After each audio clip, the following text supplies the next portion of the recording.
¿Ya conoces las publicaciones del Centro Olof Palme?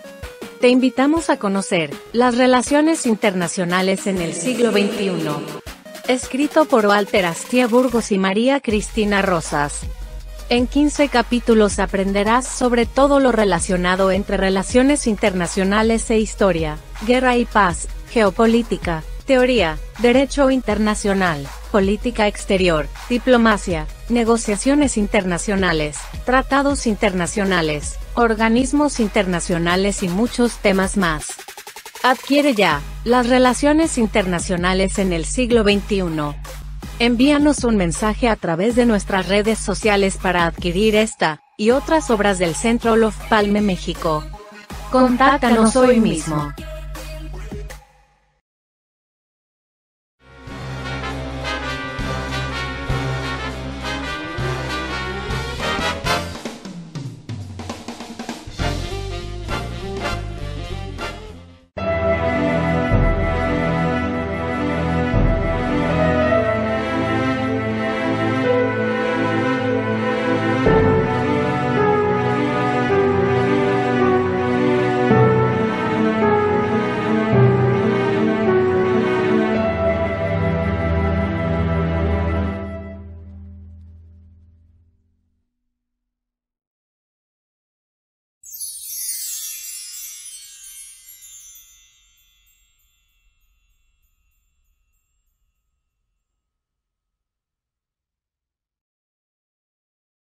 Muy buenas tardes, sean todos bienvenidos a una emisión más de esta serie de entrevistas que desarrolla el Centro Olof Palme México. En esta tarde del 17 de mayo de 2022 tenemos el gusto de recibir en este espacio al biólogo Ezequiel Benítez Díaz, con quien vamos a estar conversando alrededor de temas relacionados con la biodiversidad, uno de los grandes tópicos, por cierto, en el mundo de hoy. Quiero recordar a quienes nos acompañan en Zoom y a quienes también nos están sintonizando vía Facebook Live que pueden formular preguntas para nuestro invitado a lo largo de esta transmisión.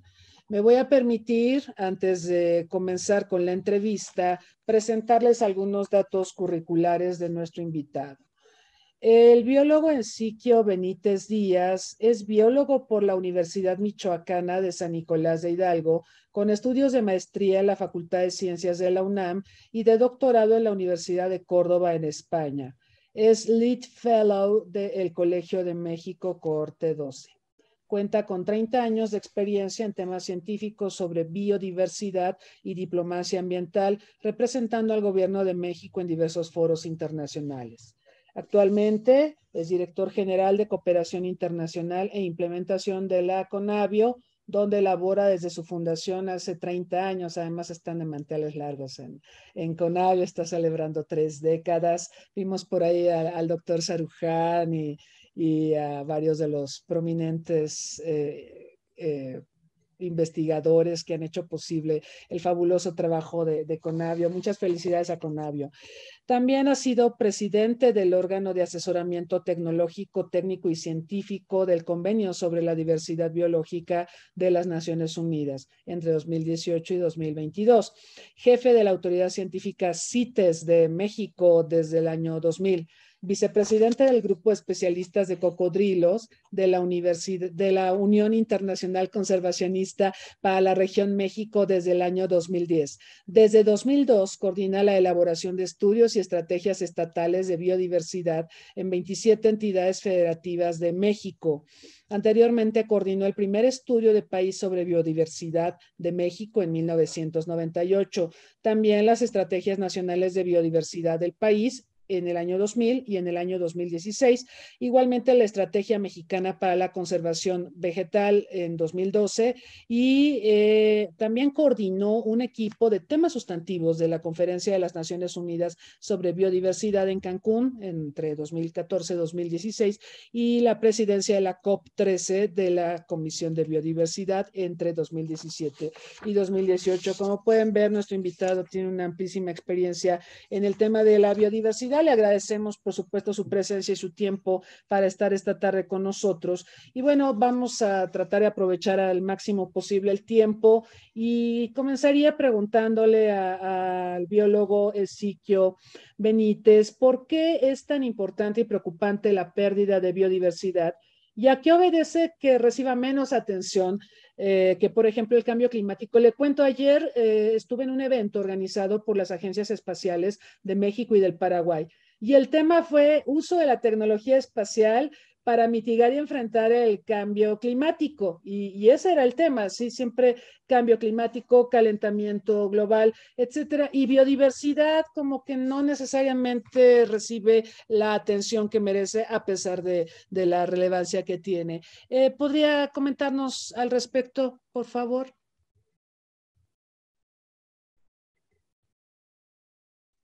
Cómo no, y muchísimas gracias, María Cristina, por la invitación para acompañarlos esta tarde. Bueno, el tema de biodiversidad es de la mayor importancia incluso para nuestra propia supervivencia. Nuestro bienestar depende totalmente del estado de la biodiversidad. Somos biodiversidad, somos lo que comemos, somos lo que vestimos, y un país tan rico como México, que es considerado megadiverso, pues todavía tiene muchísimo mayor relevancia, ¿no? La biodiversidad incluso en México va acompañada de una gran diversidad cultural. Somos centro de origen y diversificación de muchas especies endémicas y variedades, y todo esto va integrado, ¿no?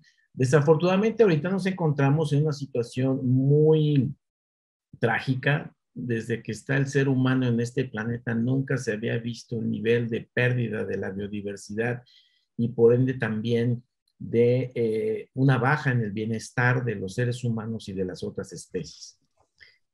Ahorita, y tratando de responder tu pregunta, me gustaría dar un poco de contexto porque pues a nivel global estamos perdiendo biodiversidad por principalmente 5 grandes causas directas, donde una de ellas es el cambio climático, ¿sí? O sea, nada más para ir tomando en cuenta el nivel de las cosas y efectivamente por qué es tan popular el cambio climático en lugar de cuestiones todavía muchísimo más serias y más complejas como la pérdida de la biodiversidad. En las últimas décadas estamos perdiendo biodiversidad a un nivel impresionante, principalmente por acciones del ser humano que van en torno a la pérdida de hábitat, a la contaminación, al cambio climático, a las especies exóticas invasoras y a la sobreexplotación, ¿no? Cambio climático es quizá dentro de un sistema cerrado estamos pudiendo medir el calentamiento global, entendemos cuáles son los emisores de dióxido de carbono en la atmósfera que lo calientan y otros gases que también contribuyen, pero también dentro de las oportunidades para la mitigación y la adaptación, pues hay muchas oportunidades de negocios. O sea, sí se puede invertir en estas tecnologías, en transporte, en energía, en refrigeración. Hay ahí una relación muy directa con los sectores económicos. A veces se interpreta muy mal la parte de la biodiversidad, donde, bueno, ¿qué pasa? Digo, no hay focos nuevos, no hay autos nuevos, no hay tecnologías nuevas, no hay oportunidades para los alcaldes que pongan alumbrados o que tú le puedas ver esa modificación. Y cuando dices, ahí está el bosque, ahí está la selva y está bien, porque está funcionando y está proveyendo servicios ecosistémicos, pues no le ven así como gran cosa, ¿no? O sea, no están viendo, y más en estas políticas donde lo que se busca es mostrar en el corto plazo cambios, ¿no? No es la justificación, también a lo mejor todos hemos fallado en darle una difusión mayor de la importancia que tiene la biodiversidad en nuestra vida cotidiana, ¿no? Comemos todos los días, ¿no? Bueno, pues nos alimentamos también de biodiversidad y cómo la estamos produciendo, qué impactos estamos generando sobre la naturaleza y hasta dónde podemos llegar con estas tendencias. Recordemos que el planeta tiene límites, ¿no? O qué derecho tenemos de, como especie humana, eliminar otras especies, ¿no? Bueno, ya me salió un poquito más, pero quizá cuando se mide la cantidad de desastres provocados por el cambio climático a raíz de las tormentas, las inundaciones, una serie de cosas, pues se ve más cercano a los políticos, a la parte económica, al impacto que tiene incluso sobre la salud de la gente. Pero si vemos que los grandes deslaves, por ejemplo, su origen es la deforestación en las montañas, en las partes altas, que estamos acabando con ese capital natural que son nuestras fábricas de agua, por ejemplo, todo eso ya no, el suelo no lo puede contener y tenemos ahí las inundaciones como las que cada año se presentan en lugares como Tabasco y muchas otras partes, ¿no? Ahí sí vemos y nos llama la atención el cambio climático por el impacto que tiene en nuestra vida cotidiana, en nuestras infraestructuras, en nuestras casas, ¿no? Yo creo que eso es parte también de lo que llama mucho más la atención al cambio climático, que es uno de los 5 grandes promotores de pérdida de la biodiversidad. Desafortunadamente actúan solos o acompañados todas estas cosas, ¿no? Y hoy día, ¿qué tenemos? 1 millón de especies en peligro de extinción. Eso jamás se había visto, ¿no? Es un trofeo a lo mal que el ser humano, o lo mal que hemos tratado a nuestro planeta, ¿no? Hay un informe del Fondo Mundial para la Naturaleza que se llama Planeta Vivo, y la versión más reciente documenta precisamente el declive de diversas especies animales y vegetales. Y realmente las cifras son alarmantes porque es un declive acelerado. Efectivamente no tiene el impacto mediático que observamos cuando tenemos un deslave o cuando tenemos un huracán o qué sé yo. Entonces, pues sí, veo que entre estos elementos que se mencionan, entre los 5, pues tiende a prevalecer la atención y el aspecto político. Efectivamente, para un político parece que es más factible operar a partir de la amenaza del cambio climático que de los otros elementos. Si desaparece, no sé, el rinoceronte blanco, pues para el común de las personas tal vez no sea relevante, ¿no? Pero si tenemos un deslave en Ecatepec, pues puede ser mucho, mucho más relevante, ¿no? La mediatización y demás. Pero la desaparición del rinoceronte blanco sin duda es una tragedia para la biodiversidad. Mencionó Ezequiel un tema que ahora pues está saltando mucho, espero que para bien, a la atención pública. Esto de las especies exóticas invasoras es un tema que yo también estaba contemplando comentar con usted. Conocemos historias de especies exóticas invasoras, el caso de Australia con los conejos, ¿no? Yo creo que es el caso más conocido, cómo fueron llevados los conejos que no eran una especie endémica de Australia y luego se reprodujeron y causaron un verdadero desastre que hasta el día de hoy continúa. Ahorita en Ciudad de México se habla mucho del perico monje, de estos periquitos que parece ser llegaron del cono sur de Argentina, parece ser, y que se reproducen, ya los vemos por varias partes de la ciudad, pero también en otros estados de la República, y no son especies propias de aquí, son especies invasoras. A la gente le gustan mucho los periquitos porque físicamente son muy lindos, ¿no? Este es otro tema que también deberíamos analizar. Hay ciertas especies a las que se les presta más atención por su aspecto, no sé, el panda frente al rinoceronte, la gente decanta por el panda, no sé, pero ¿nos podría contar un poco sobre este tema de las especies exóticas invasoras y cómo andamos en el mundo y en México? Le digo, yo estaba viendo el tema del periquito monje, me llamaba mucho la atención, pero evidentemente no es el único ni el más preocupante. Bueno, es un problema tremendamente serio. Las especies invasoras, al no tener competidores naturales, pues llegan a un ambiente nuevo, se adaptan mucho más rápido y además contribuyen a la desaparición de otras especies que ocupan los mismos nichos, que son nativas y que no tienen, al no tener competidores naturales. Ejemplos tenemos, digo, no solo de Australia, sino tenemos en todo el planeta y tenemos a todo lo largo y ancho de México. Yo los invito a que vean la sección de la página de Conavio referente a la Estrategia Nacional sobre Especies Invasoras, porque tenemos detectado una gran cantidad de especies, de plantas, de animales. Ahorita, muy rápidamente, a la memoria se me viene el problema que tenemos con el pez diablo, por ejemplo, ¿no? Esos pececitos que se están utilizando en las peceras para limpiarlas, cuando los sueltas se convierten en unos animalotes impresionantes. Son originarios de Brasil y prácticamente ya han invadido todos los ríos de México. Esos cuando son muy grandes, en la presa, por ejemplo, de Infiernillo, que era una de las que más producía peces en América Latina, compite con las otras especies de peces, hacen sus cuevas en la cortina de la presa, atentando con la seguridad de la presa, pero además ha caído un 70% la producción de peces. Tenemos en las islas de México muchos problemas por ratas, por gatos, por chivos que atacan a las colonias que anidan de aves en las diferentes islas, donde muchas de estas estamos hablando de especies endémicas o de paraderos muy importantes de especies migratorias.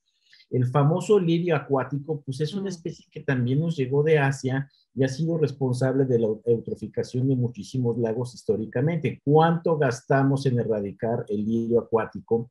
O hay el caracol cebra que se pega a los cascos de los barcos y que tapa las tuberías de las fábricas o de las termoeléctricas, bueno, las que desembocan en los mares, también causando pérdidas multimillonarias. Tenemos el caso del pasto bófel también, que se metió a México para dar de comer al ganado y nos genera otro tipo de problemas, ¿no? Entonces hay muchas especies y, por ejemplo, esto que menciona de los periquitos monje, esto se deriva también de una causa mal manejada, donde se prohíbe en México todo el aprovechamiento de pericos nacionales. Si una persona tiene en la posesión de un perico nacional o lo está vendiendo, va a la cárcel porque es un delito. Entonces, lo que ha provocado es una importación masiva de pericos que vienen de otros países, tanto de África como de Sudamérica. La gente no suele cuidar las mascotas de una manera correcta y hay muchísimos escapes. No solamente en la Ciudad de México tenemos parvadas que ya se han asilvestrado y que están también compitiendo con las especies mexicanas, ¿no? O también tenemos el problema de con el uso de tanto pesticida hemos eliminado muchos polinizadores y especies nativas de muchas especies que participan en este servicio tan importante para la producción agrícola y ahora se están trayendo colonias de abejorros que vienen de Estados Unidos para polinizar los campos. ¿Y qué está pasando? Que también están atacando y eliminando a nuestras variedades de abejas nativas. Recordemos las meliponas, por ejemplo, que son un grupo de abejas que no tienen aguijón, que son naturales de la península de Yucatán. Y a veces por tapar un hoyo estamos destapando otros. Y mucho también de esto viene conectado con el comercio. Estas especies llegan en los cargamentos, llegan en los barcos, en los aviones, en los autos.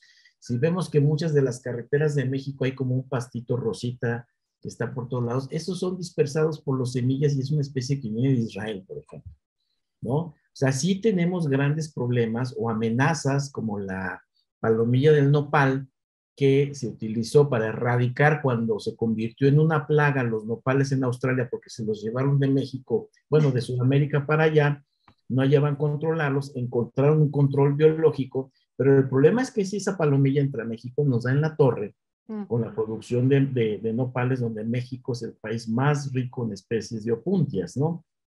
Y ejemplos tenemos muchísimos y muchos de ellos están documentados. Sí. Hay estrategias para detección temprana, para control y para erradicación. Los invito a que se informen más y que vean también en la página de Conavio esta información y la estrategia, las alertas tempranas para control. Son pérdidas multimillonarias en lo económico, pero también perdemos especies por traer especies de otro lugar donde no deben estar, ¿no?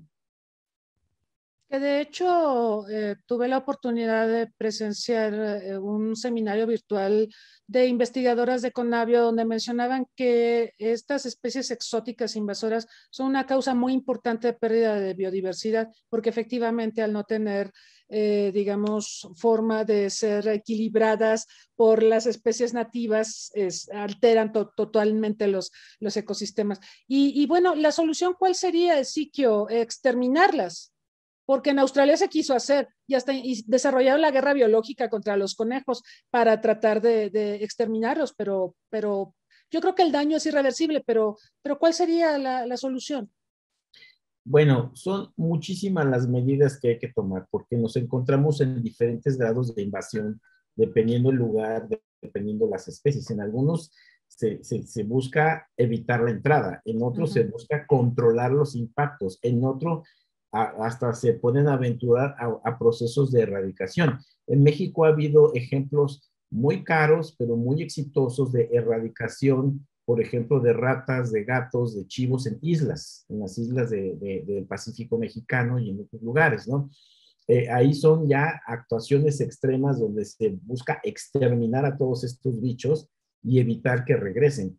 En otros es contenerlo, pero es como el ser humano pues, ha transmitido las ratas que están en todos lados, ¿no? Y luego en Australia igual metieron gatos, y luego metieron perros, y luego tenemos a los dingos, ¿no? Entonces, una solución te lleva a otro problema y no resuelve la original, ¿no? Ese tipo de cosas es exactamente lo que tenemos que evitar. Se tiene que analizar caso por caso y se tiene que diseñar una estrategia para contener el problema lo más que se pueda bajo distintos niveles, ¿no? Claro. Esto hasta apareció en Los Simpson en un episodio donde Bart llevó una ranita a Australia por error, la traía como mascota y la dejó abandonada para que en la aduana no tener problemas. Y cuando termina el episodio, toda Australia está invadido por ranitas. Exacto, ¿se acuerdan de ese episodio? Es histórico. Y es un ejemplo, digamos, es una parodia de lo que pasó con los conejitos, pero es un ejemplo de estas especies exóticas invasoras. Siquio, bueno, el tema de las especies invasoras me parece fascinante, pero hay temas torales que me gustaría también tratar con usted. Por ejemplo, los avances en las negociaciones del Marco Mundial de Biodiversidad post-2020. ¿Usted considera que los avances que se tienen son suficientes para enfrentar la pérdida de la biodiversidad en el mundo? Pues estamos, como lo mencionaba antes, en una situación muy complicada por el nivel de pérdida que hemos tenido de la biodiversidad. Otro de los grandes avisos que hemos tenido es precisamente la pandemia del COVID-19. El origen de la pandemia se da por la fragmentación de los hábitats y el obligar a las especies silvestres que se muevan y que entren en contacto con las especies domesticadas y que entren en contacto con el ser humano. Ahí, este triángulo de contactos que de manera natural no se hubiera dado, esto es lo que ha permitido los puentes para que este virus y decenas, miles o quizá millones de virus también pueda volver a suceder lo mismo y aparecer otro tipo de pandemias, ¿no? Estos son llamados de la naturaleza donde dice, tenemos que dejar de hacer las cosas como lo estamos haciendo y tenemos que tener un nuevo plan con un verdadero compromiso a nivel político, a nivel económico, a nivel de la participación de toda la ciudadanía para hacer las cosas de una manera diferente, porque el planeta como está no aguanta, ¿sí? No puede soportar más de 7,000 millones de seres humanos que comen 3 veces al día, pero todos tienen automóviles, 2 y más de uno, y se tienen un desperdicio de energía, desperdicio de agua, un comercio. Es impresionante que en los últimos 50 años se ha duplicado la población mundial, pero la economía global ha aumentado 4 veces y el comercio internacional 10 veces. Se habla, es un éxito, es una serie de ganancias económicas, pero quien ha pagado todos los platos rotos es el planeta, es la naturaleza. Entonces, estamos cerrando un ciclo, estamos iniciando uno nuevo para esta década, con 2 años de retraso por la pandemia. En todo el marco de las Naciones Unidas, esta mañana estaba otra vez conectado con varios colegas, mañana doy otra presentación allá, porque el lado que me toca personalmente al ser presidente del órgano científico de las Naciones Unidas para la Biodiversidad, tenemos el compromiso de proveer el marco de monitoreo para el nuevo plan estratégico que se va a adoptar, esperemos, en septiembre en China, y que va a ser el marco global para la próxima década del Convenio de Diversidad Biológica, pero de muchas otras convenciones de las Naciones Unidas que están conectadas con la biodiversidad. Hay toda una discusión sobre los objetivos, sobre las metas. Estamos cerrando un ciclo que termina de 10 años con las famosas metas de Aichi, estas 20 metas que se acordaron en Japón. Yo tuve la oportunidad de estar ahí cuando se redactaron, pero desafortunadamente ninguna de las 20 metas se pudo cumplir. Ningún país en el mundo puede decir que se detuvo la pérdida de la biodiversidad, que mejoraron las condiciones, que se detuvieron las invasiones de las exóticas, que se redujo la contaminación o que se está promoviendo el uso sustentable y seguimos perdiendo la biodiversidad. 3/4 de la superficie del planeta han sido severamente modificadas. Ya no hay zonas pristinas o bosques y selvas vírgenes. 2/3 de los océanos están también modificados y contaminados. Y mucha de los causantes ha sido la agricultura, por ejemplo, que nos ha llevado a todos estos cambios y la degradación del 23% de los suelos del planeta. El 23% de los suelos ya no sirven para la agricultura por el mal uso que se le ha dado. Todo esto nos dice, no hemos podido cumplir con esto, tenemos que replantear las cosas, necesitamos un compromiso, revisemos los objetivos, revisemos las metas, cómo podemos realmente incidir en que tengamos una mejor cobertura de conservación, tengamos prácticas de uso sustentable, apoyemos la participación y la equidad entre los diferentes grupos de seres humanos. Esto no es un problema nada más de los gobiernos, esto es un asunto donde todos tenemos que participar de manera activa todos los días. El sector privado tiene que participar de manera honesta y solidaria. El sector financiero también. La sociedad civil, los académicos, las comunidades locales, todos tenemos que entrarle antes de que sea demasiado tarde. Esta es la oportunidad que se brinda. Por supuesto, son negociaciones muy complejas.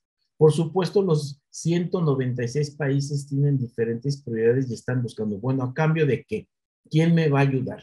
¿De dónde van a venir los recursos financieros si mi país tiene limitaciones? Si los países cada vez están otorgando menos financiamiento a las secretarías de medio ambiente, o cómo podemos hacer que las secretarías de agricultura, de economía, de industria, de turismo, volteen todas las actividades productivas a incorporar acciones encaminadas a la conservación y al uso sustentable de la biodiversidad. Porque finalmente todas estas industrias, todos estos sectores dependen de la biodiversidad. Tenemos que hacer todo un replanteamiento. Se habla de economía circular, se habla de áreas protegidas, se habla de incrementarlas, pero también de uso sustentable, de mercados legales, sustentables y trazables.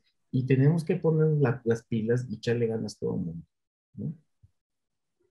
Terrible, porque con los números que nos da, pues no nos da, ¿verdad? No nos da aumento de población, aumento de la economía, incremento del comercio en el mismo planeta. Y aparte hay un factor que usted infirió, la urbanización creciente. El mundo es cada vez más urbano, cada vez le restamos más hectáreas a los ecosistemas, cada vez eso nos expone más a tener contacto con especies con las que no solíamos tener contacto. El origen, por ejemplo, del coronavirus está inmerso en esta dinámica de urbanización y de contacto de las sociedades con estas especies.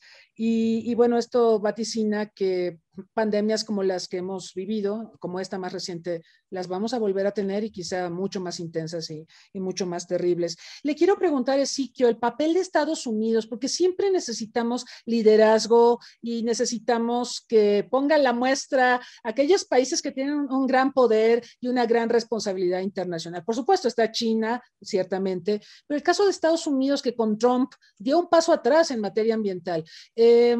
¿Qué papel está jugando Estados Unidos, por ejemplo, en el combate de la pérdida de biodiversidad, pensando en la agenda de Biden, en la agenda ambiental de Joe Biden? Bueno, ha habido un cambio muy interesante porque están mirando una vez más a reconocer que el cambio climático es una realidad, que es importante la conservación de la biodiversidad. Históricamente, recordemos que en la cumbre de Río en el 92 es cuando nacen el Convenio de Diversidad Biológica, la Convención de Cambio Climático y la de Desertificación. Y Estados Unidos es de los países que todavía no ratifican el Convenio de Diversidad Biológica ni el cambio climático. Entre otras cosas, por el costo que les implica cambiar todo su modelo de desarrollo, que tiene un gran uso de energía, un gran desperdicio de energía. Entonces, podemos ver las escaleras eléctricas funcionando todo el tiempo y no hay nadie, el uso de los aires acondicionados desproporcionados, esta comodidad de utilizar grandes automóviles. Y México, como vecino, ahí estamos en medio, ¿verdad? Copiando nada más las cosas malas, ¿no? Pero sí es un costo importante en los cambios que tienen que hacer, en los compromisos para reducir las emisiones. Los países más desarrollados son los que más emiten carbono en el caso de países como Estados Unidos o Canadá, y que también más consumen alimentos y que más desperdician alimentos, ¿no? Tenemos países que están en la hambruna, en la pobreza extrema, y un desperdicio brutal de comida que llega de distintas partes del planeta, y esto no es correcto y no puede seguir, ¿no? Si bien en la administración Trump fue un paso atrás donde no se reconoce y no se participa, hay algo que es muy cierto.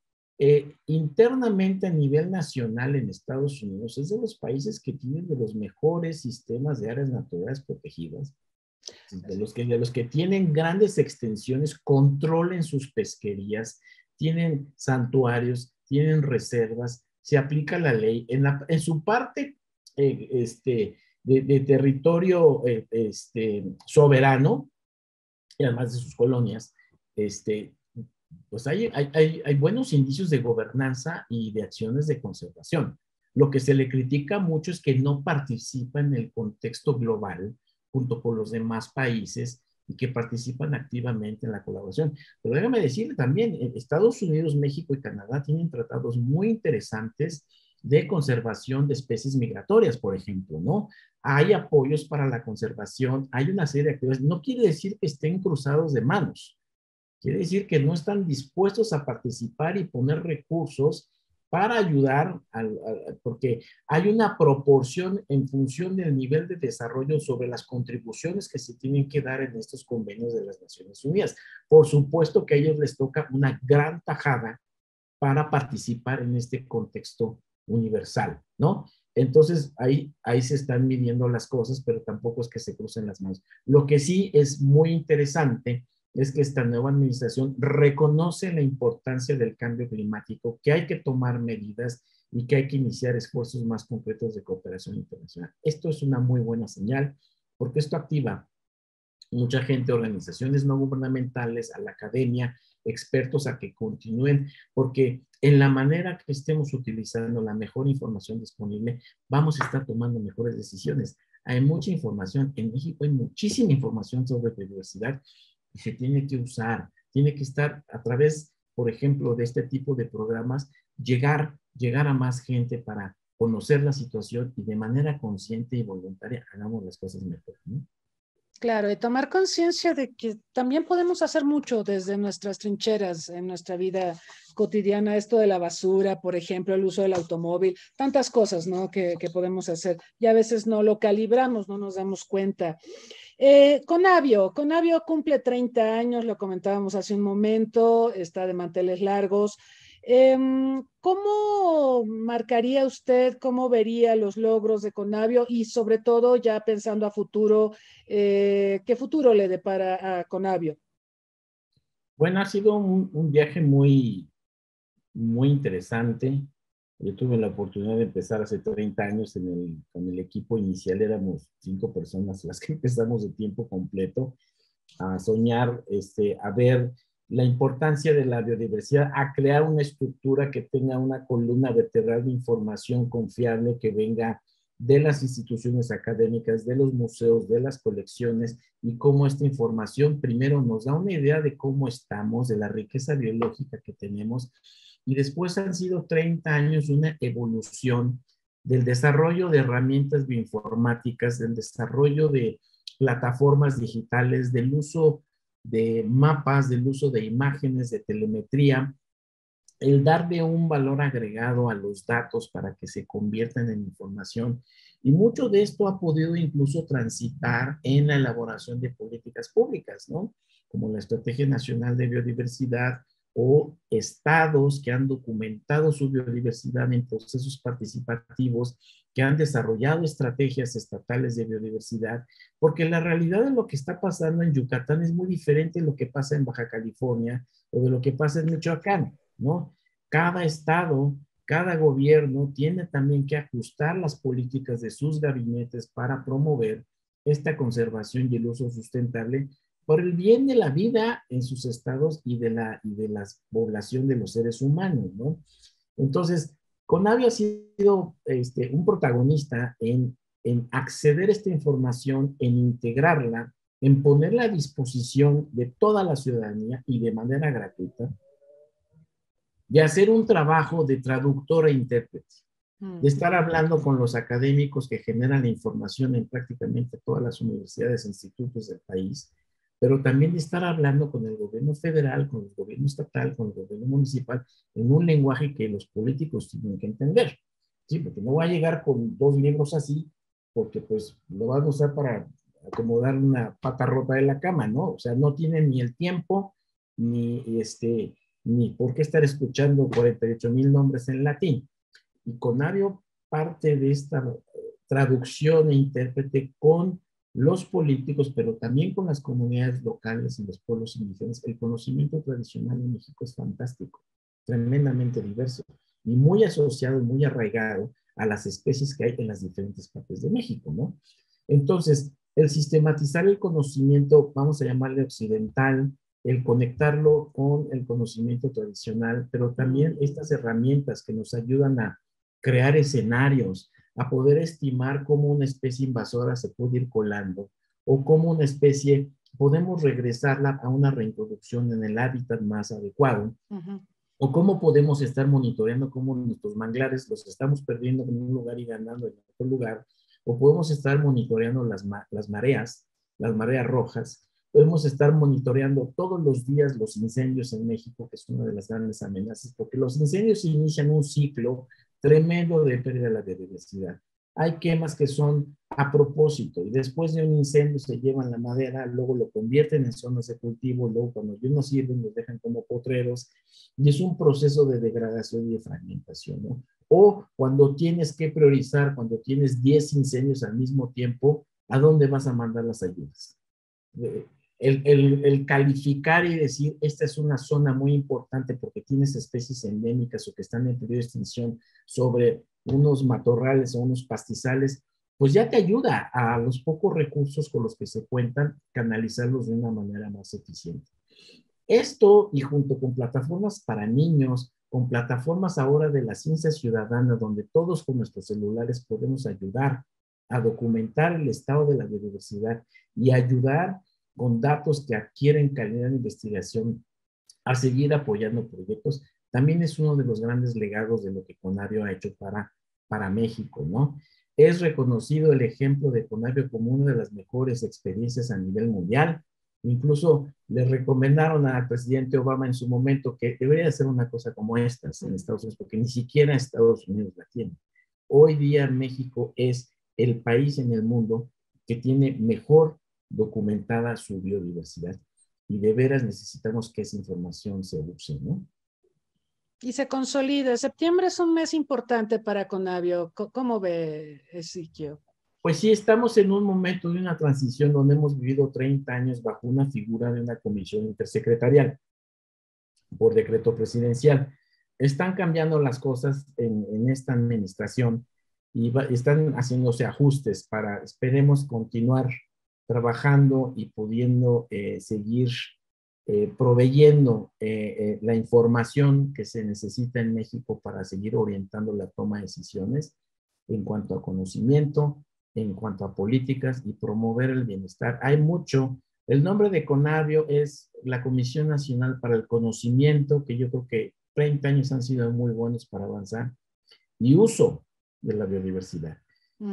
Hoy día no se puede hacer la conservación extrema de no tocar absolutamente nada. La mejor manera de hacer la conservación es a través del uso sustentable. Ahora que ya sabemos más o menos cómo están las cosas y cuáles son las tendencias en cuanto a poblaciones, en cuanto a especies amenazadas, en cuanto a nuestros ecosistemas, también necesitamos establecer límites en los aprovechamientos o recomendar cuáles son las mejores maneras de aprovechar lo que tenemos. Hay muchas cosas que no aprovechamos correctamente o estamos destruyendo mucho por aprovechar pocas especies, ¿no? Y un país tan rico como México no se puede dar ese lujo, ¿no? Debemos de regresar a lo nuestro, ver toda esta diversidad que tenemos, aprovecharla mejor, cubrir las demandas nacionales e incluso los mercados internacionales. Nos quejamos que vienen, nos saquean y nos roban. ¿Por qué no nos preparamos e invertimos en la biodiversidad para producir de manera sustentable y mejoramos la calidad de vida del México rural?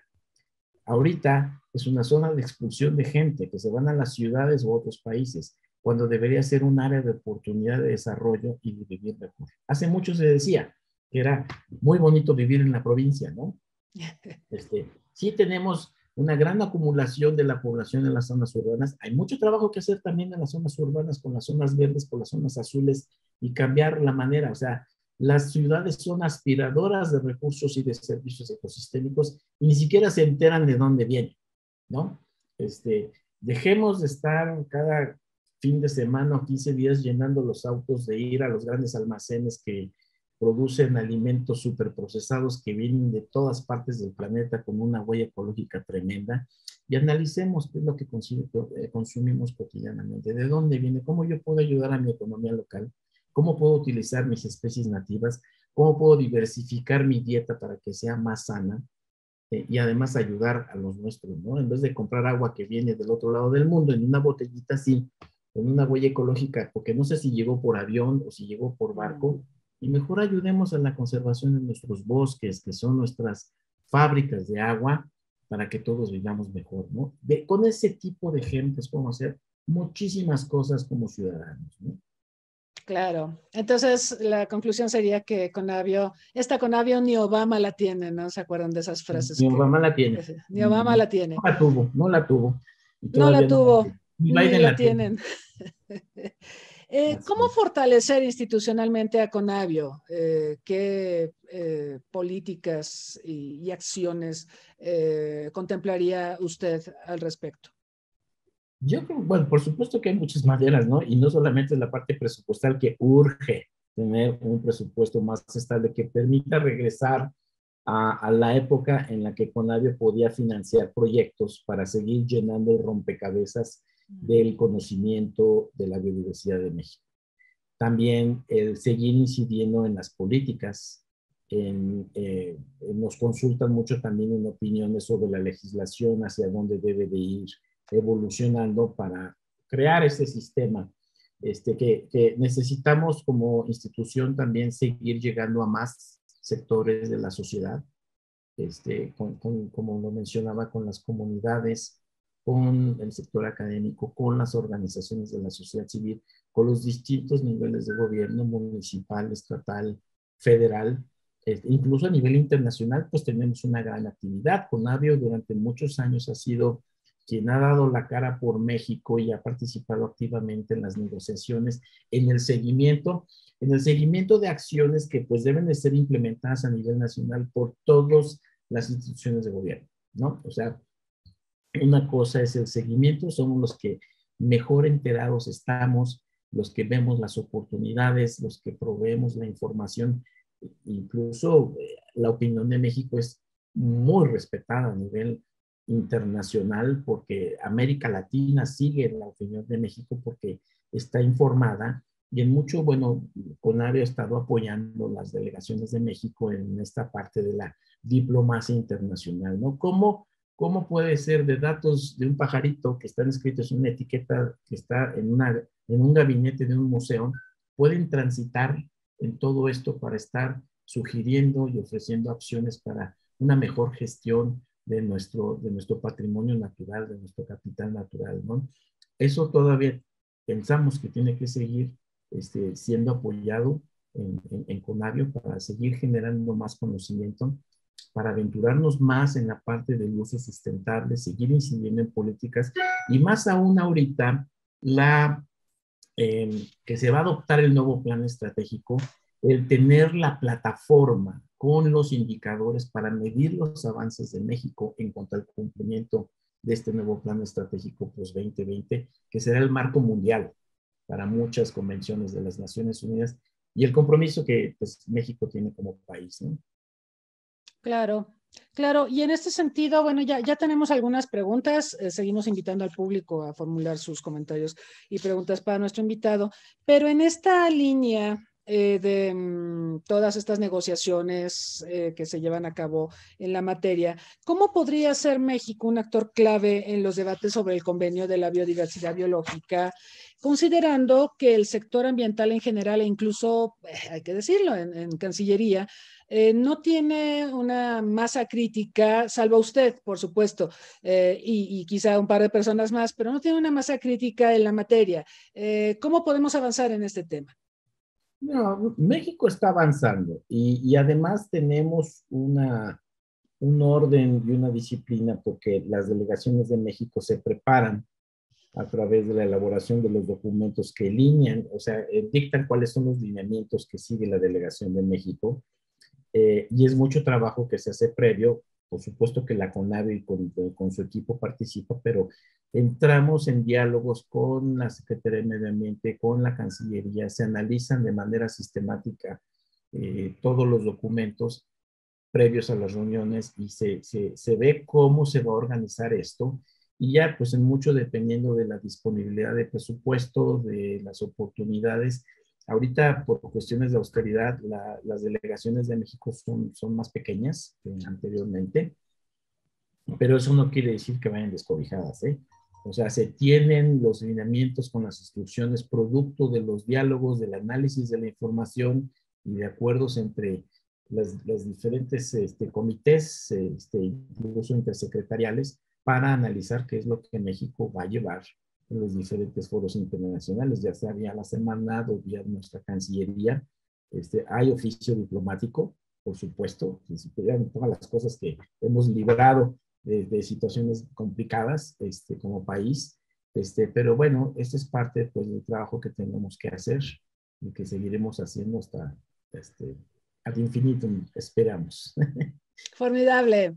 Mire, hay varias preguntas. Le preguntan si es válido que Estados Unidos, que tiene sus áreas protegidas, que sacó al águila calva de la lista de especies amenazadas, es válido que sancione a países con argumentos ambientales, como lo hace con México, por la mortalidad de tortugas en el caso de la pesca del camarón. Bueno, esta es una historia muy vieja. Es efectivamente, hay veces que se utilizan barreras no arancelarias para competir en el comercio, ¿no? Y no solamente es la situación de camarón tortuga, históricamente se tenía atún delfín, ahorita también estamos enfrentando cuestiones con la totoaba. Y la vaquita. Y la vaquita, ¿no? Bueno, para empezar, México no vende totoaba que venga de medio silvestre, o sea, es pesca ilegal, ¿no? Ese es un problema de delincuencia organizada, ¿no? Pero, bueno, son guerras económicas donde por privilegiar la pesquería de atún de los Estados Unidos, argumenta que en México se matan delfines. ¿Qué tanto es cierto? ¿Qué tanto no? Las autoridades pesqueras son las responsables de poner los observadores, de aplicar los métodos correctos para hacer que los delfines hagan. Lo mismo sucede con los famosos DETs, los mecanismos excluidores para las tortugas. No quiere decir que México hace las cosas perfectas también, pero digo, siempre va a haber una oportunidad de mejor de hacer las cosas bien, pero también sí es una combinación de quizá el interés genuino de la conservación, porque pues no debería suceder la pesca incidental, que eso sucede con las redes agalleras, donde cae la vaquita, en estas redes donde caen las tortugas o donde caen los delfines, ¿no?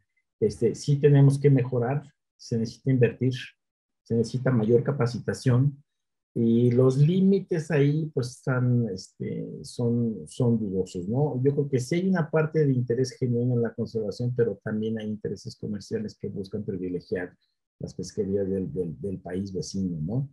Esto hay que analizarlo caso por caso. Hay ocasiones donde se vale, hay otras en las que no, pero todo esto tiene que ser bien documentado, transparente y que haya equidad, incluso que venga acompañado de la manera de solucionar las cosas, ¿no? Sí, claro. O sea, a veces hay esta posición de ser policía del mundo, ¿no? Y de pronto se extralimitan y se van más allá de lo que van varios acuerdos internacionales, ¿no?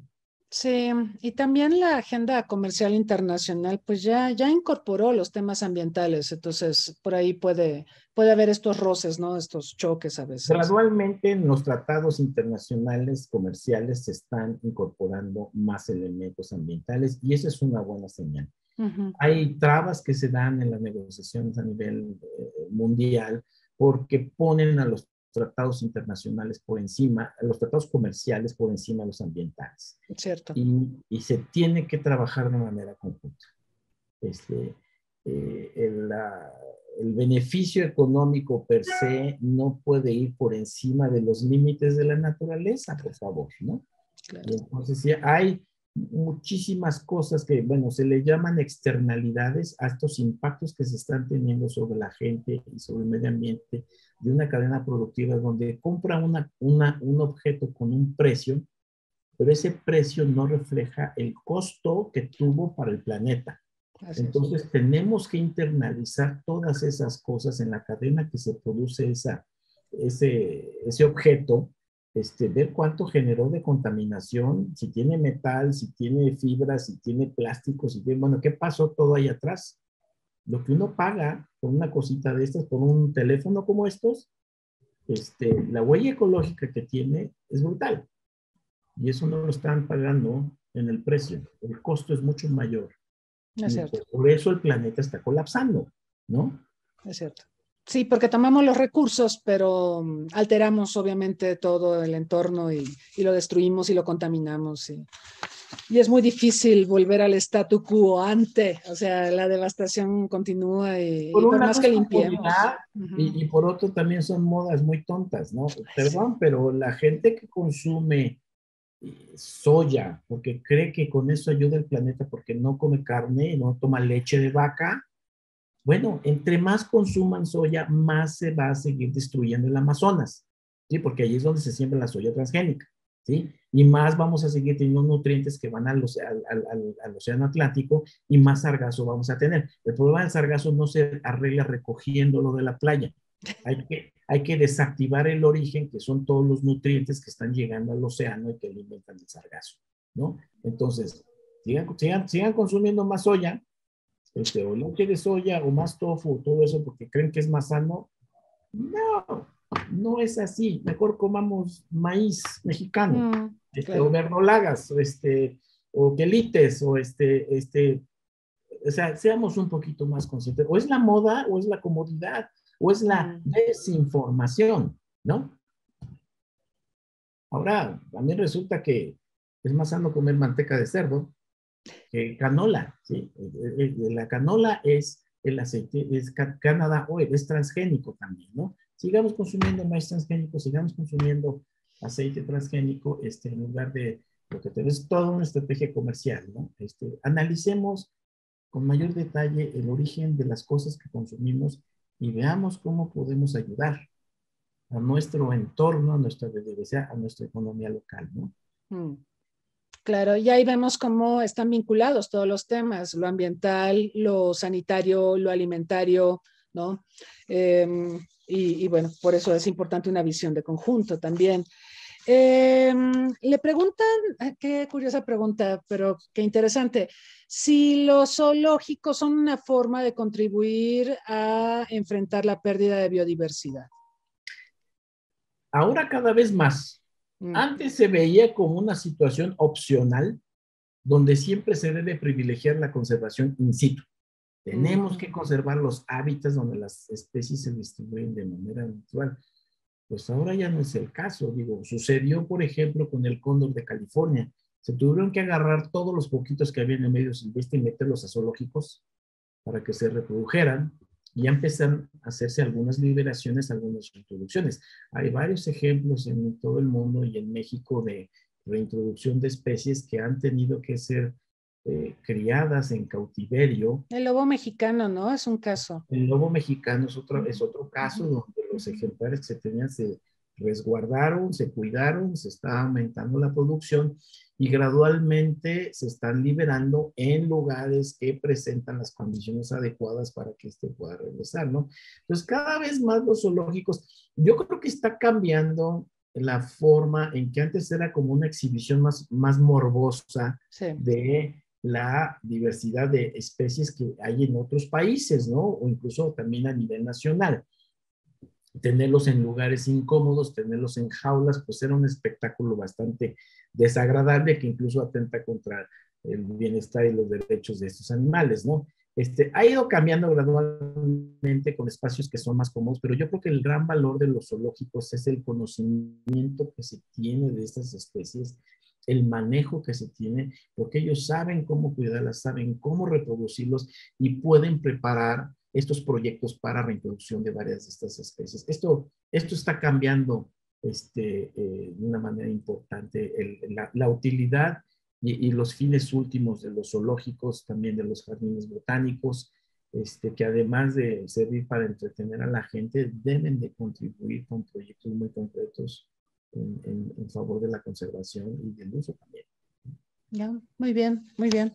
Sí, efectivamente recordamos esa remodelación que tuvo Chapultepec, por ejemplo, cuando fue el escándalo con los panditas, ¿no? Y bueno, yo creo que es una tendencia también a utilizar a los zoológicos de otras formas, más allá de la exhibición de la especie exótica para que la gente los conozca, ¿no? Es interesante. Lo del lobo mexicano nos dio mucho gusto porque hasta subieron videos de un lobezno dando sus primeros aullidos y bueno. Le preguntan, Ezequiel, sobre CITES, sobre la participación de México en CITES, que nace en los 70, México entra en los 90, cuando parece que ya todo estaba muy hecho, muy repartido. Preguntan si México llegó tarde a CITES y si, ¿qué podemos hacer para evitar escenarios como este en el futuro? Bueno, ciertamente México entró tarde, entró hasta los 90 y fue una condición para entonces firmar el Tratado de Libre Comercio. Porque recordemos que la Convención sobre Comercio Internacional de Especies Amenazadas de Flora y Fauna Silvestre, la CITES, es una convención comercial. No es que digas, es una convención para la conservación ultra, no, es una convención que regula el comercio internacional de especies, que nosotros sabemos que el comercio internacional lo puede llevar a estar amenazada o en peligro de extinción.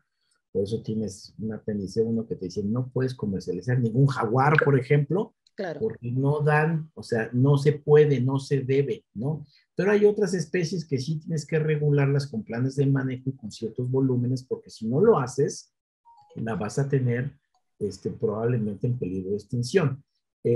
Pues México, al haber llegado tarde, pues encontró que había especies mexicanas que no estaban en los apéndices o especies que estaban que no deberían de estar. Y desde entonces estamos trabajando en hacer estudios, en hacer revisiones. México es de los países que más revisiones ha hecho a través de la CONAVIO justamente. Creo que somos el país que más revisiones hemos hecho para decir, está bien ahí. O hay que subirla de categoría, o hay que bajarla, o hay que sacarla, o hay que meterlas.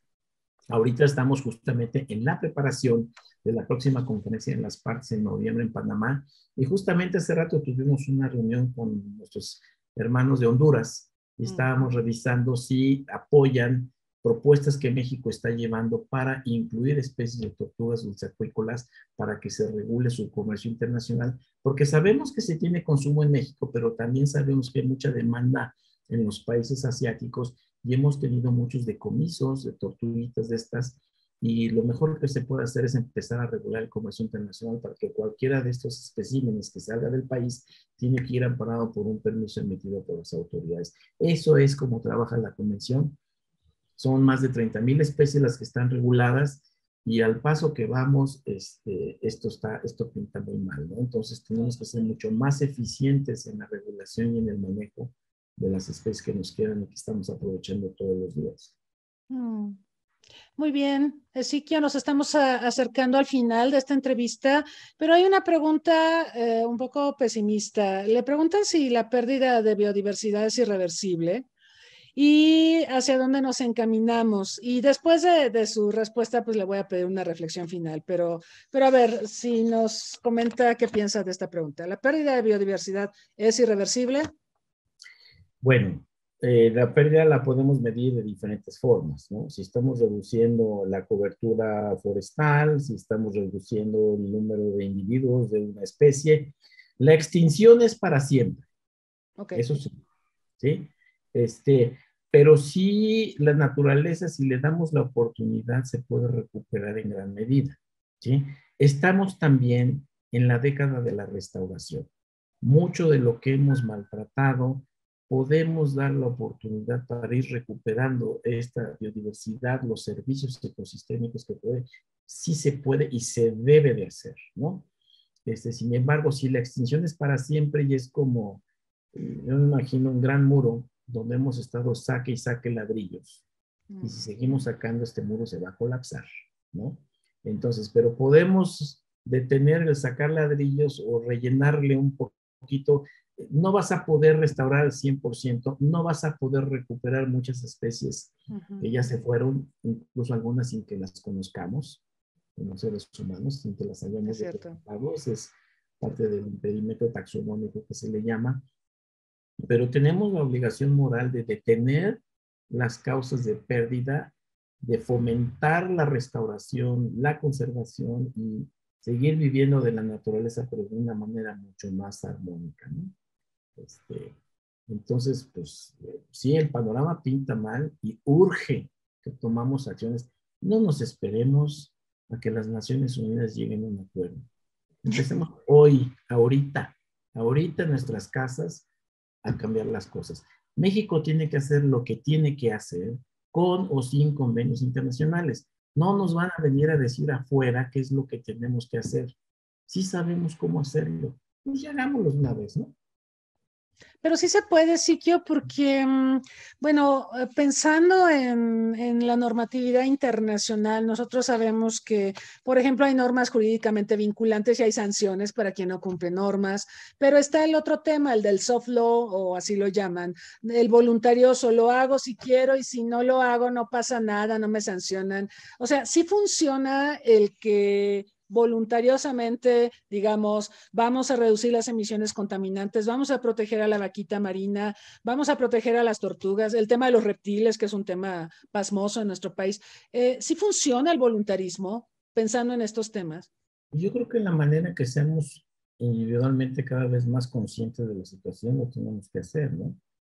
Si tú vas conduciendo en tu auto y no hay ningún auto a las 12 de la noche, ¿te pasas el alto o te esperas? Ahí, aunque no haya policía, aunque no haya un tratado internacional que te obligue, ya no, o sea, no somos niños chiquitos, no somos menores de edad.